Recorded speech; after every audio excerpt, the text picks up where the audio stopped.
بسم اللہ الرحمن الرحیم۔ السلام علیکم۔ دفعہ نمبر 407 تعزیرات پاکستان، مال بردار وغیرہ کا خیانت مجرمانہ کرنا۔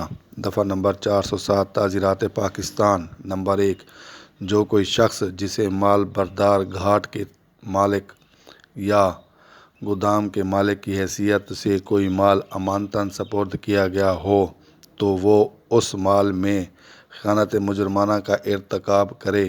نمبر 2، ملزم کو 7 سال قید کی سزا ہوگی اور جرمانے کا مستوجب ہوگا۔ خیانت مجرمانہ کے معنی: بددیانتی سے مال کا استعمال کرنا، مال غبن کرنا۔ مال بردار کے معنی: سامان لادنے یا لے جانے والا۔ مستوجب کے معنی: قابل، کسی بات پر سزاوار۔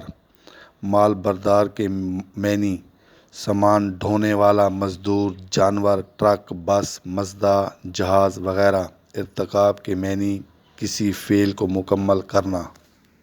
گھاٹ کے معنی: ساحل تک پہنچنا یا دریا یا سمندر کا کنارہ۔